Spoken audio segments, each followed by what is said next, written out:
Now the Predators cross ice pass, score! Right off of the pass to the left side.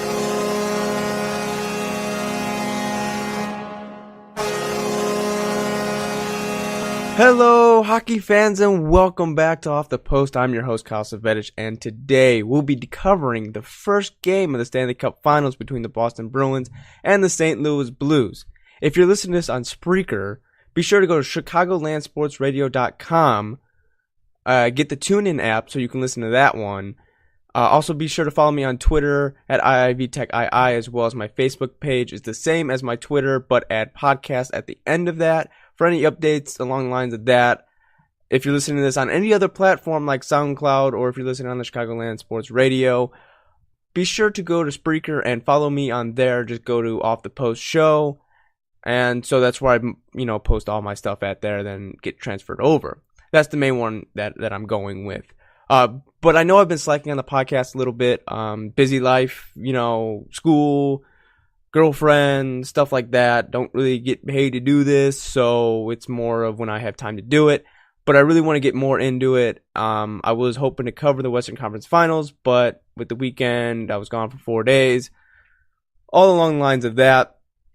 But we already know that Blues beat the lucky San Jose Sharks in 6 games. I want to do a podcast of just that, kind of discussing how the NHL needs to work better in referees, because I think there's an issue with reviewing almost everything. And when the things that need to be reviewed don't get reviewed right, the hand pass, penalties, stuff like that, I'll probably get into a special portion of that. But let's get into Boston and where their journey brought them during the Stanley Cup Finals, the playoffs to the Finals. They beat Toronto in 7 games in the first round. Then they beat the Columbus Blue Jackets in 6 games. Eastern Conference Finals, they swept the Carolina Hurricane. So that's a pretty tough area to get through. Boston and Toronto, that little rivalry they have going on back and forth there. Columbus was very hot, that wild card team that just got in was like, all right, cool, we're gonna destroy Tampa Bay, we're gonna make our way through, and they did, but then they met the Boston Bruins. Then the Carolina Hurricane, who is another wild card from the East, finally met their match. I mean, Carolina was like on top of it, beating, the Capitals, then sweeping the Islanders. But Boston is a different team because of their ability to hit, score, all that other stuff. But with the real big thing going on here is going to be the 10-day rest that Boston had prior to the finals, because they had to wait, obviously, for the Western Conference Finals to get over with. So we'll get into the leaders of of Boston's leaders prior to the game. Points-wise, Brad Marchand with 18.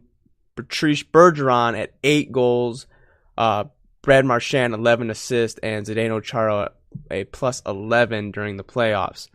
Tuukka Rask has played 17 games. He's won 12, lost 5, a goals against average of a 1.84, a save percentage of 942 with 2 shutouts. He is going to be a sole reason why they're going to win the cup. If there's no Tuukka Rask, then it's going to be complete, utter failure on the portion of Boston. Boston has a chance of having 3 major teams win their respective, respective championships. That hasn't happened since the 1930s. I think it was 1933 when the Detroit Lions, Detroit Red Wings, and Detroit Tigers all won their respective championships in that year. So moving on to St. Louis. St. Louis was dead last, January 3rd, right after the not All-Star break, but after the Christmas break, going into New Year's, dead last. And now they're playing in the Cup. So that tells you what the motivation of this team is. Their road to the Cup, first round, Winnipeg beat them in 6 games. Then they had a very tough game against Dallas in 7. And then they beat the lucky Sharks in 6. I don't think that the Sharks should have been there. I think it should have been Vegas. And to be honest with you, I still think Vegas should be in the Cup Finals. But that is what it is. It's over with. You may hate me. You may love me. You may agree with me. You may not. But that's where my perspective is on that. But Boston is going to be their hardest challenge yet, trying to win a Stanley Cup. And that's how it's supposed to be meant. But there's no really, this is finally a good Stanley Cup finals to where you really don't know who's going to win. I mean, you have your speculations, but most of the time you get, the Eastern Conference is harder than the Western Conference, so the Eastern Conference finals, that's who's going to win the Stanley Cup. So that's the Stanley Cup finals right there. But you don't really get that this year, I think, with the wild card really jacking everything up, that you finally get that. But getting into St. Louis Blues leaders, Jaden Schwartz at 16 points. Jaden Schwartz also has 12 goals. Ryan O'Reilly has 11 assists, and Oscar Sundqvist is a +7. Jordan Bennington has played 19 games. He is 12-7, a goals against average of a 2.37, a save percentage of a .914, and has 1 shutout. So we're gonna go ahead and jump into the game. Just from my perspective of watching the game, I'm gonna get into my full thoughts. But this is a game where it was rust hitters versus hitters that aren't so rusted. So when they collide together, it's going to be a good game. But I think that at the beginning, Boston was a little bit rusty. A minute and a half. Well, I guess it was like 3 minutes in. Bruins Sean Curry gets 2 minutes for tripping. Boston kills it off. St. Louis only gets 1 shot on net. At 12:37, Braden Shin scores first off a rebound that he rebounded off of himself to bring up the Blues 1-0. His third of the year of the playoffs, assisted by Schwartz and Bouwmeester. Then at 6:45, St. Louis a penalty on David Perron tripping. St. Louis kills it off. Marcus Johansson had the best chance at evening this game up, but he just hit it off the goalpost. And there was quite a bit of goalposts here and there. I'm not going to track every single one of them. If I'm going to do it, it's going to be in the power play itself. Then at 3:15 left in the game, St. Louis, our first period, St. Louis a penalty on Robert Thomas hooking. Blues killed that off. I don't think Boston had a shot on goal. That's the end of the first period. My thoughts on the first period: St. Louis came out ready to play, while Boston was just wait after Shin scores. Then we'll really start to play. Both teams are actually in this playoff one of the teams to be least likely penalized, and you're already having 3 in this, and St. Louis ends up blowing that out of the water. I think they ended up having 5 on the game, but Bruins with 1. So really, what it came down to, and in my thought process behind it, was if the Bruins keep taking penalties, they're gonna be screwed, because they can't do that. Boston is coming off a very hot power play. I'm not really quite sure on their power play numbers. I'm pretty sure I broke that down in the Eastern Conference Finals after that series. But you saw what they did with Carolina. I mean, Justin Williams had so many penalties because they know how to get under your skin. But the first period stats, shots were even at 8 apiece. St. Louis led the faceoff dot at 57% to 43. Boston block shots, Boston had 5 and St. Louis had 2. Hits were 12-11 St. Louis. Takeaways were 5-3 St. Louis. Giveaways were 4-3 St. Louis. Now on to the second period, a minute in, Vladimir Tarasenko snaps past Rask, his 6th of the year, assisted by Shin. And then less than 2 minutes later at 2:16, Boston scores from Connor Clifton, his 2nd of the postseason, assisted by Kirley and Nordstrom. I'm sorry if I butchered that name. I've heard it a million times, but I still can't get it right. So the game is now 2-1 at 5:25. St. Louis penalty on Joel Edmondson, high sticking. Blues kill it off. Boston only has 1 shot on goal. So that's 3 penalties already on Boston already. And then at 11:04, St. Louis gets another penalty, Sundqvist for cross-checking. And just a little bit after that, at 12:41, power play goal by Boston. Charlie Moikove. God bless. I am so sorry. It's McAvoy. I think it's McAvoy. Words sometimes are hard. His second of the playoff with a wrist shot about 5 feet from the blue line. That one was unassisted. Then that was the end of the second period. So it's all even after 2. Blues were up 2-0. Boston came storming back to even it up. Blues, too many penalties. That's what it's coming down to. Too many penalties. At this point, it's 4-1. Boston obviously scores 1 power play. Boston starts shaking off the rust. It's more heavy hitting, and this is I'm talking 2 teams that are just beating the crap out of each other. But Boston does it in a way that it gets under St. Louis's skin. There was a ton of hits. A ton of hits that were heavy hits, that were hard, that were like, whoa, that was noticeable right there. Like, that's what you see from Boston. St. Louis had that in Game 6, or in the Western Conference Finals, but these are 2 heavy hitting teams, and the hits were about even throughout. I think St. Louis had 1 more hit than Boston did throughout the entire thing. But with McAvoy finally scoring on the power play, which evens it up at 2-2. Shots on goal were 18-3 Boston. That is talking about tilted ice. I don't think Tuukka was, other than the first 2 goals, which weren't really his fault. I think they were off of turnovers.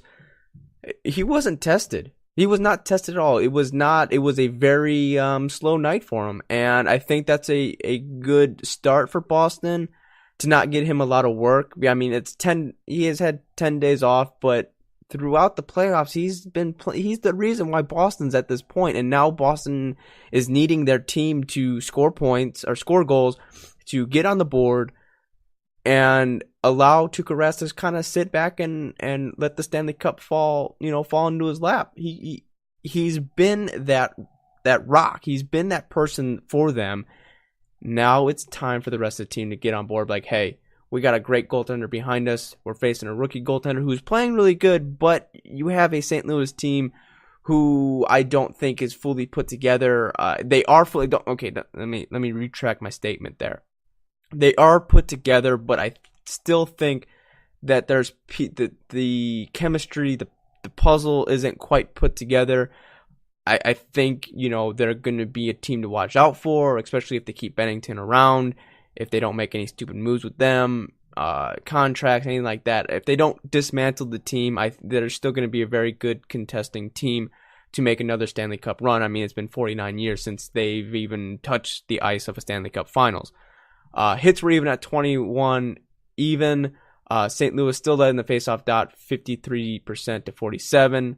Block shots were even at 7. Takeaways, St. Louis had 6. Boston had 7. Giveaways, St. Louis had 7. Boston had 8.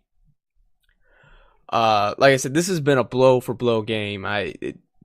No matter what the series, no matter what the score is, these teams are going to go at it like it's Game 7. Simple math right there. They're just going to go at it. To kick off the third period at 5:21, Boston scores. Sean Curley scores his third of the playoff. Arkinson, or my bad. It's one of those guys. He throws the puck in front of the net, and Curley scores. Also assisted by Chara, and I really do apologize for names. I really try to work on the name portion of it. But, these are players that I've never really heard of until the Stanley Cup Finals. Sean scoring his third of the playoffs. So you don't really hear that name, the Brad Marchand, the David Krejci. You hear those names more often, so they kind of click together. Not for me, because I just haven't heard the name in a while, so I apologize for that one. But at 6:55, Boston Bruins get a penalty by David Krejci for illegal checking in the head. It's only 2 minutes. I actually turned my head real quick to look at something. I turned back. I'm like, why is there a penalty? And also my TV likes to cut out on me. So sometimes I miss some of the game. Like the power play goal, I missed that. And I'm like, they scored. Wow, okay, cool. And I had to watch the replay over and over to realize what just happened. But that's out of my control. But the legal check, I didn't really get a good look at it. So it was only 2 minutes, nothing major, not like, the 5-minute major that Vegas coughed up to lose Game 7 of the first round. But then at 12 or 13-23 St. Louis penalty on Sammy Blais. Interference. Blues kills it off. One shot on goal. Also, Boston killed off the Krejci power play, penalty kill. They only had one shot on goal, that one. Then at 2:13 left in the game, Blues pull Bennington, 18-11, empty net goal by Brad Marchand, unassisted, his 8th goal of the postseason. And then at 1:30 left in the game, Bennington was pulled again.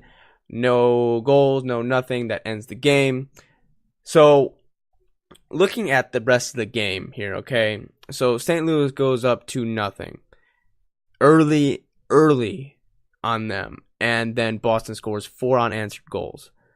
This was a game, like I said, of 2 heavy-hitting teams. I can't say that enough. I can't say, you got to understand, these are 2 heavy-hitting teams. It's not like when Boston plays Chicago in 13, where Boston was that heavy-hitting team and Chicago was more of that speed. That's not there. This is going to be who can make that final blow. Who's going to outlast the blows. It's only game 1. Not saying that St. Louis can't come back and win game 2, because I'm expecting this series at least go 6 games.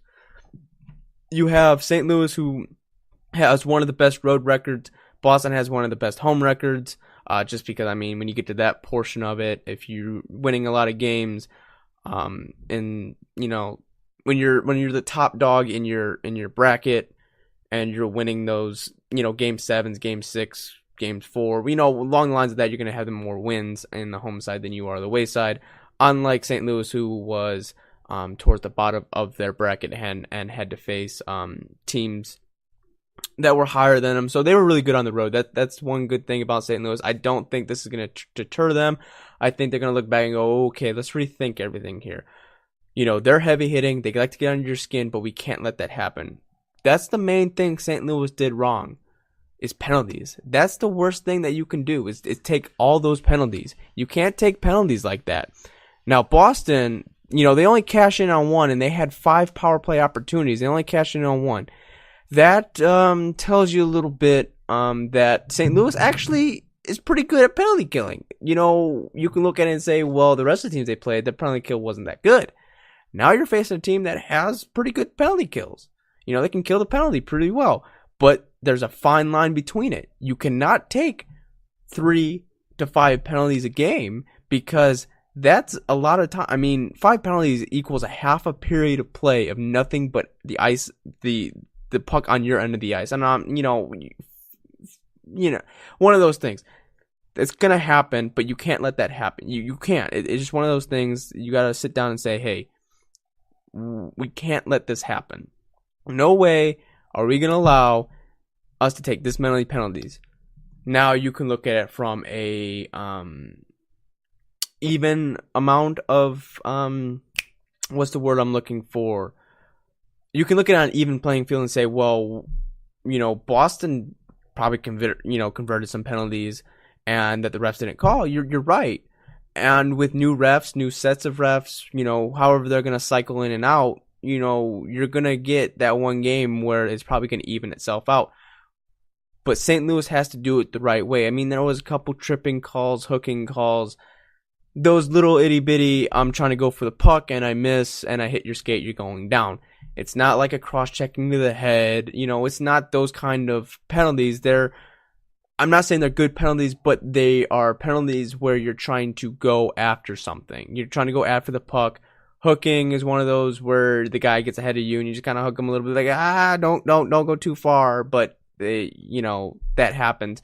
Now, when you get into the cross-checking, you get into those illegal hits to the head, that's when that becomes an issue. You can't let that happen. Those are very, very bad penalties, because then the league's going to look at you and say, well, you got a 2-minute minor on that one, but I'm going to take you out the whole game. I'm going to take you out 2-3 games, and you only have, you know, a couple games left, and you can't do that. You can't allow your team, to go down like that.